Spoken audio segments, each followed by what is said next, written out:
So you're going to do this from your 20s or 30s until Yeah. you're 80? Well, marriage is a technology that was designed for when women died in childbirth and when men died in their 40s if they were lucky. 50s if they were super lucky. Like if you were in your 50s, your 60s, you were an elder. That was pretty amazing. And most women died in childbirth. Like childbirth is traumatic. It's a traumatic thing. And before modern medicine and before we understood antibiotics. So marriage is I don't think anyone ever planned that it was going to be, okay, we're going to do this forever. We're going to do this till we're till we're 100. But I think that's part of a bigger problem. I don't remember who said it, but I remember someone saying, I can't remember who it was, but we are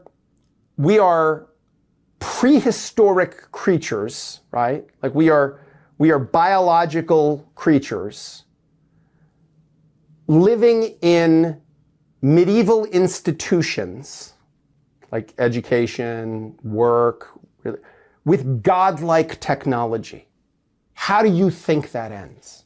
Like you think that ends in happily ever after? Like that's insane. Like marriage was not designed. Think about even the early days of marriage. Think about every Rodgers and Hammerstein musical. Think about Oklahoma. Where you'd have there's the 3 people in town that aren't married. And you sort of pick which of the 3 you were going to go be with. And now you have access to just an endless supply of the opposite sex, or I shouldn't even say the opposite sex. You have an endless supply of romantic partners in a device in your hand. How does that possibly stand up? How does marriage, the idea of monogamy, forced monogamy or enforced monogamy, how does that ever survive in that environment? I don't think it can. I don't think it's realistic. The statistics prove me right. The statistics are absolutely in my favor. Now, again, get married as many times as you want if you have a prenup. If you have a prenup, go get married. Getting married is a blast. Being married is difficult. Someone once said that it's great to be married sometimes. The problem is you're married all the time. So you're a fan of prenups? I'm a huge fan of prenups. I shouldn't be, because a prenup for a couple of $1,000s will save you hundreds of thousands of dollars potentially in legal fees, if not millions. So there are clients I have that have spent over $1 million just in their legal fees, that if they had spent $2,000 on a prenup, none of that. They'd still have that money in their pocket. And that's incredible to me. Like I have 2 sons who are adults that they are absolutely going to have prenups. Like they have to have prenups. They'd be fools to not have prenups. It's like jumping out of a plane with no parachute. Why would you do that? It's stupid. Prenups are enforceable. They make sense. I actually think there's something very romantic about prenups because they're forcing you to have a conversation about this relationship. I genuinely believe that we are the most aware of our health just after we got sick, right? If you wake up and you have a toothache, all you can think about is the fact your tooth hurts. And then your toothache goes away.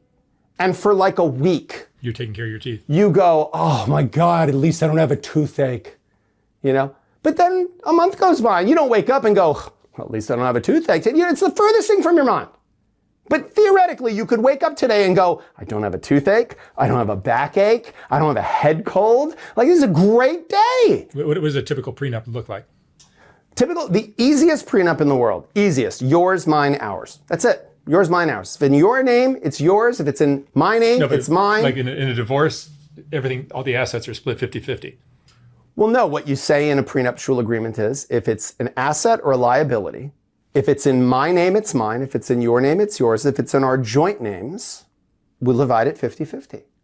That's it. Yours, mine, ours. And then you have to have ongoing conversations throughout the marriage about, hey, I got this bonus at work. Do I put it in my account? Do I put it in the joint account? But if the husband owns a house that's worth whatever, $2 million, and he marries a woman, the house is his still?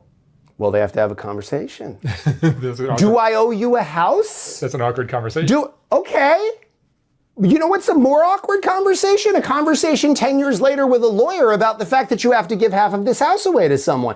Isn't it better to have that conversation when you still why would you learn how to fight in a fight? But won't that undermine the love that each person feels? Why? You're going to die. Does that undermine your life?